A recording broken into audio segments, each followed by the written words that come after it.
Welcome back to the Four Pillar Podcast, where we stand for faith, family, fitness, and finance in that order, baby. And we're here to talk about overcoming fear today as our topic. And we also have a special guest. We have OJ, the Juice, with us, our son, if you hear a scream or a blah, blah, blah in the background. And co-host today is Kylie Lashley, my amazing, beautiful wife, and we're going to talk about overcoming fear today. I think you should keep calling him that nickname because I never approved of that nickname. The Juice. Ori. Yeah, I thought overcoming fear would be a good topic to go over today. We've both experienced anxiety in the past about certain things and have learned how to overcome that. Our daughter, unfortunately, has some anxiety that she's learning to overcome at just 3, almost 4 years old. So yeah. Do you want to? Yeah. I think everybody deals with, it's an emotion that I believe that obviously God gave us all of our emotions, and we have all of our emotions, and it's something we all have to deal with, from fear to anxiety to depression to happiness to anger to joy, and every single emotion that we're blessed with experiencing. And it's just dealing with it in an appropriate manner and having tools to deal with that.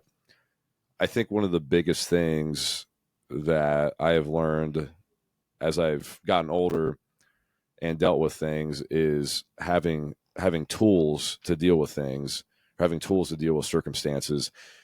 I think part of the problem is where kids have anxiety or depression, or people do, especially when you get in the teenage years. There are no tools to help deal with those things. It's more of, I understand you can talk about problems or talk through things, and that's important to do as well too, because that can be relieving or help get rid of stuff that you're dealing with. But having some actual tools to deal with the problem will help resolve those problems. Maybe not resolve them, help you get through whatever you're going through. For an example, overcoming fear. Now fear is something that you're inherently afraid of, or you are worried about, and potentially that isn't even, fear could even be something that hasn't even really happened yet either. Mm-hmm. So that's kind of what fear is.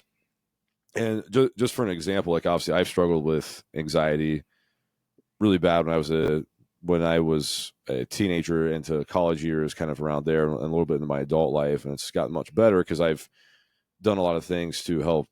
I was trying to think of a fancy word for that. Not mitigate. Mitigate was the word I was. Migitate, not little midgets. Stop, Ian. To help get rid of it, from eating to exercise and all the other stuff. But something that's interesting, and if you're listening to us well, you can think about this for your kids or for you or for anybody. So I was, when I really had trouble with anxiety, depression, and the stuff going on in my life, I was probably 19, 20 years old. And I was never taught or told or basically instructed on how to deal with it until I was 20 years old. And that's something that I think is crazy, like dealing with your emotions or having a tool to deal with your emotions. What I mean by a tool is something that you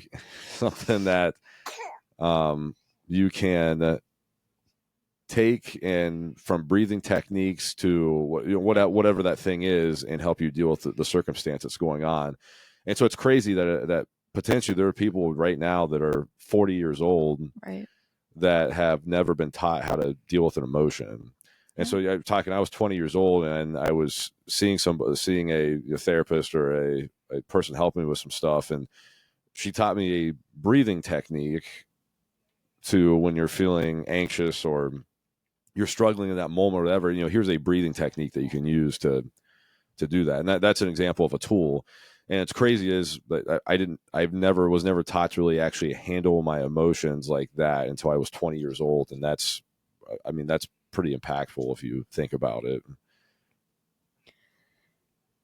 It absolutely is. I just looked up, there was a really good podcast that I listened to about parenting from the Dr. Huberman. It's Dr. Becky Kennedy on the Huberman Lab podcast. It was really good about teaching your kids how to deal with some of these emotions and stuff. So just a little plug to that because that helped me a lot. But yeah, I think a lot of times parents, when you're talking about kids specifically, just because I use that as an example, parents try to shield their kids from fear so consistently that when they get out of high school, I think it's really overwhelming. And a lot of the young adults go through a lot of anxiety because they've been shielded. And I'm not saying go put your kids in dangerous situations by any means, but one example is our daughter really doesn't like interacting with strangers. Nothing has happened to her or anything like that. Um, so I'm going to homeschool, but we ended up taking her to preschool because she needs to learn from another adult for a little bit to get over that fear. And each time she goes, she still gets nervous, but she's getting less nervous as she keeps going through. And lately, she's 3 years old. So anytime she gets in trouble, she runs away. And I just keep telling her, Eden, you can't run away from your problems. You gotta come talk to me and we can talk it out. Just stuff like that. Yeah.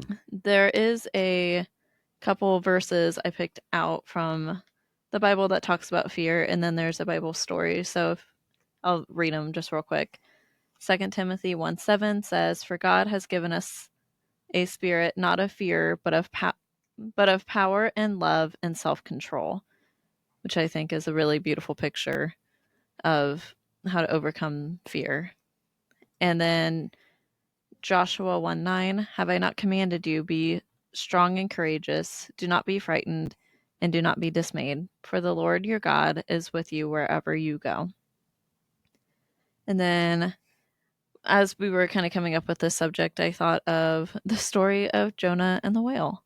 And oftentimes you hear about that story as a kid. It's kind of a funny story because, like, he's in the stomach of a whale for 3 days. Right. Um, when I reread it, though, it has a lot to do with trying to overcome fear because a lot of people either avoid or run away from things that they fear. So Jonah was commanded to go to the city of Nineveh and preach against it because of its wickedness. And Jonah didn't want to do that, so he fled. I don't know how he thought he could flee from God, but he did. He tried. Um, and he ended up going on a boat trying to go the opposite direction of Nineveh. And basically, he ended up in a whale's stomach for 3 days, which was probably very scary. So, I mean, there's that fear in both ways. But he was trying to run away from God because he didn't want to do what God told him to do. So, yeah. Any thoughts about those verses or that story? No, I think that's a good example of showing how you should always face your fears or face your opponent. Something I get from I've heard from Tim Kennedy, which he talks about a lot in his book, the Scars and Stripes. Scars and Stripes by Tim Kennedy. It is a really good book if you want to read that. But he talks about just in general facing your opponent or facing your fear or facing your attacker, whatever you want to call it. Because, for example, it more comes from jiu-jitsu or the military if you're shooting stuff like that. But if you're fighting somebody or you're grappling somebody or you're defending yourself, or if you're shooting at somebody, his circumstance, they're shooting people or shooting at people, is can you deal with your threat? Can you deal with your threat or your opponent or your objective or whatever that is if you're facing away from it? No. No, you can't. And for example, in jiu-jitsu, which I think is amazing, what it teaches kids is to face your attacker, face your opponent, is because in order to deal with that individual or deal with whatever you're going through, you have to face and press forward and kind of attack or push into what you're actually scared of. And I think that's really important. I think that's the only way you can actually deal with things. Mm-hmm. And same thing, you can't do that if you're facing away from it. Jiu-jitsu, if you turn your back to somebody or your opponent, you get choked out. Right. And that's a nice reminder that, right, always face your opponent, because when you turn your back, bad things happen. Absolutely. Yeah, we see people facing fear a lot in the gym. I mean, you look at boot camp and people kind of get scared of the word boot camp, even though they really shouldn't be. Um, I saw something, a quote a little bit ago, and it said, whether you're over, sorry, never mind. It's 30-minute mile is just as far as a 7-minute mile. So fear is going to look different to everybody, whether it's joining a boot camp or running a marathon. Right. It's still overcoming fear, and it's still something that you need to face. Public speaking came to mind. Doesn't matter if it's a room of 5 people or 5,000 people. You overcoming your fear of speaking in front of 5 people is still something to be celebrated. And but you can't just get comfortable with that. You have to keep going and Right. pushing past the next fear. Um, I was always scared to go to a gym. I very much disliked gyms, and now I own one with my husband. But I totally understand the fear of going to a gym, because you do feel like a new person coming in. It can be really overwhelming because you can feel like all these people are judging you. And what you said earlier about fear is usually something that hasn't even happened yet. And I think the Right. fear of the unknown is probably the biggest thing for a lot of people. So when I started, like you and I started dating, I started working for you, still wasn't even working out consistently. I worked out with you sometimes, but I joined a boot camp in our Danville location, and I was like terrified because all of these people were way more fit than me and everything else, and I thought they were going to judge me. And it was the complete opposite. They were very motivating. Some of the guys in our gym who are super buff and have been working out every day are some of the most non-judgmental people that I've met. And it just goes to show like that fear was totally false. Obviously, you're going to have some outliers in there, but each you should be competing with yourself to better yourself, if that makes any sense. Absolutely. Yeah. I think with fear, essentially fake evidence appearing real, I think that could be even taken as well, where you said that you were scared to go to a boot camp class because you thought people were more fit than you. Were they more fit than you? Everybody or Oh, whoever? not everybody. No. Yeah. That's the thing as well too. I think people get wrapped up on I'm gonna be the slowest person or the most out of fit person there, or the person that struggles the most or does whatever to almost going to cause embarrassment on you, or essentially hinder someone else's life, is basically what we're scared of. And that's that's a big thing to have to overcome, but I also think a very not a good reason not to do it. Absolutely. And I think along with this, setting goals, and maybe you can talk about goals here in a second too, is a really good way to overcome fears. One goal, as an example, I've set for myself, and a friend of mine is doing it as well, is we're kind of stuck in a rut. I had a baby 4 or 5 months ago. My friend is kind of stuck in a rut, and we are like, okay, we're going to go do a mud run in Michigan, a 5K mud run with like 12 plus obstacles. We're not prepared for it, but we signed up for it. We're putting money on the line. We got to get ready for it. Yeah. Terrifying to think of right now. But you have to set those goals to overcome. Like, say you're terrified to go. We've been using boot camp as an example. Go sign up for a strong woman, strong man competition. It doesn't matter if you come dead last, but you are overcoming that fear because you have to work up to it and you got to go do it. Okay. You want to talk about goals for a minute? Yeah. If I can add something Absolutely. about that as well too, I think it is essential to step outside your comfort zone and do something like that, like you say, because it's not always about winning; it's about overcoming Yes. what you're trying to do, and that builds confidence and allows you to deal with it. Because that's right. That's not running away from a problem; is by stepping in and dealing with it. And one of the big things, well, is from Teddy Roosevelt. It's the Man in the Arena quote or story that he has. I don't know. Have you ever read it before? I have not.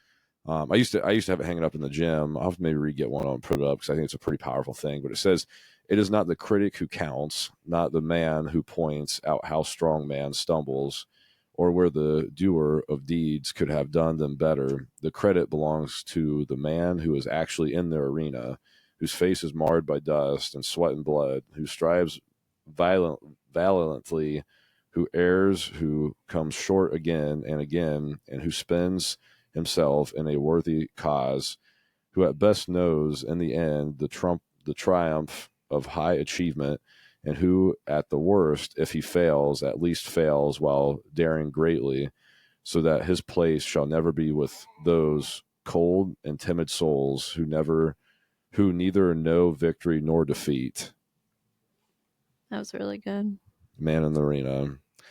And that's essentially his very powerful last sentence. So that his place shall never be with those cold and timid souls who neither know victory nor defeat. Yeah. That's good. I like it. But that's why everybody can be a critic. Yeah.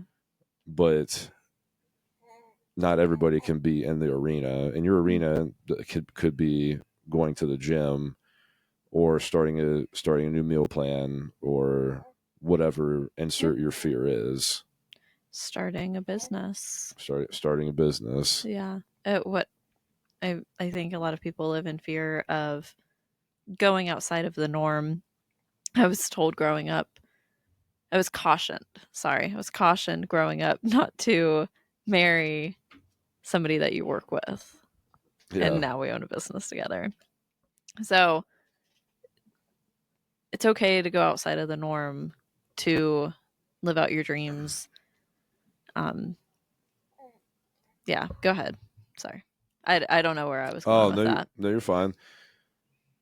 I mean, that's almost getting a whole nother topic of talking about living outside the norms, because I think I think you should. I think putting normal expectations on everything is pretty, I think, defeating to people, because I mean, you say what is normal, and you could have a definition for normal, but I mean that, just doing something that you believe in, you want to do, or whatever, should be your main cause and your main effort, and your point of whatever you're trying to achieve should be your main focus, your chief of aim in life. Actually, that's a phrase I like to use. Is you should have your chief of aim, and that's what you're shooting for. Yeah. And probably it's never going to be normal, essentially. I think back to the disciples, none of them were probably considered normal. You know what I mean? Like they were outcast because of their decision to follow. Well, they actually were all very normal men.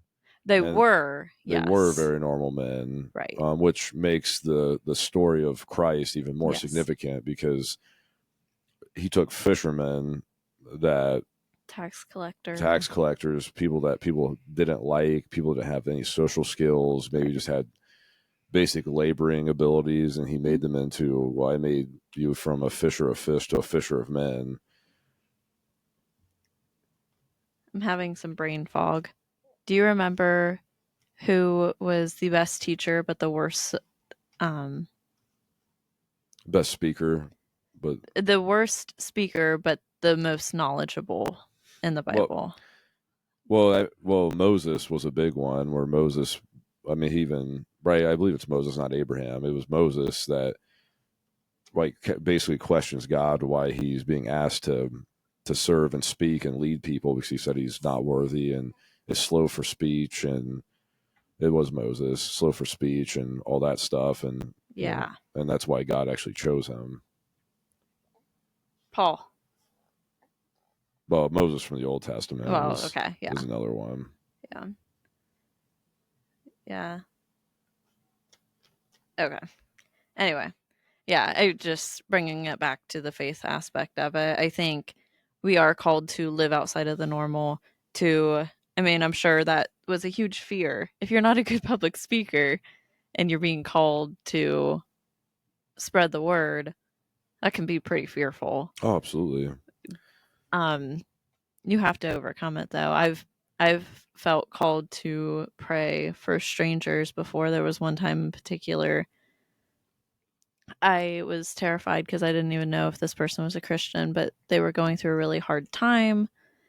And I was just like, hey, I'm going to pray with you. I didn't even ask. I'm like, yeah, this is going to happen. I was terrified about peed myself, but Yeah.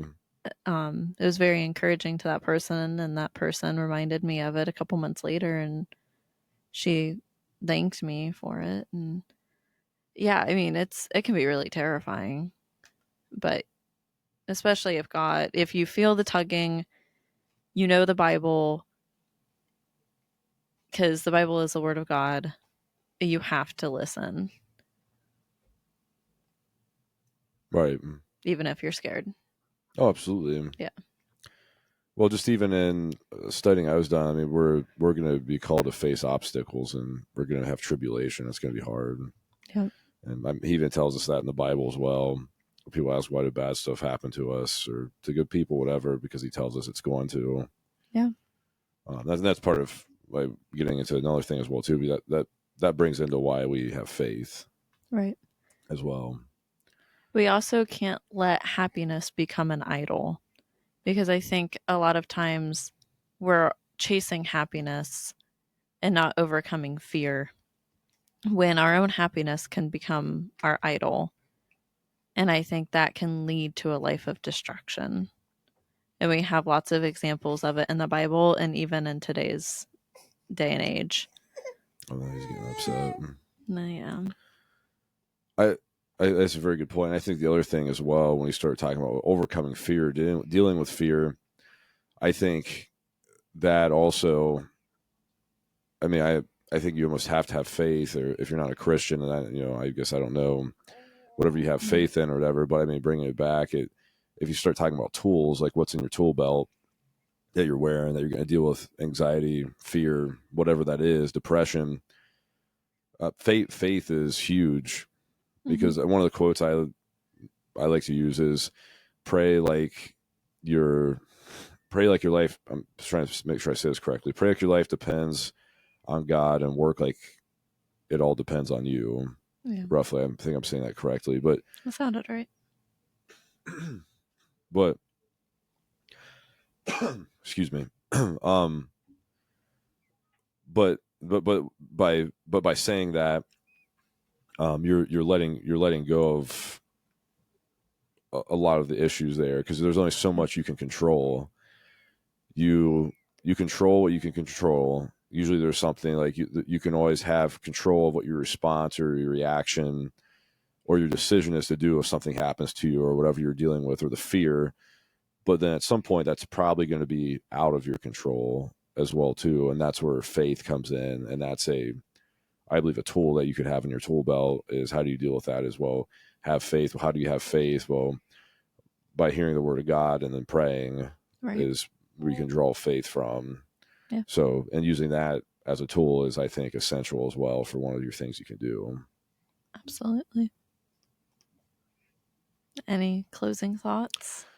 Well, I would say for the closing thoughts, overcoming fear, it can be really tricky because obviously when you're in the moment, it can be very scary and you're getting very emotional about whatever you're dealing with. And it's going to be hard to focus and stay clear with things. I think a couple ways to overcome fear and deal with those things are, one, just train, exercise, work out, do something that consistently, not, I shouldn't say consistently, you don't be in the state of fear every single second of your life. That's not what I mean by that.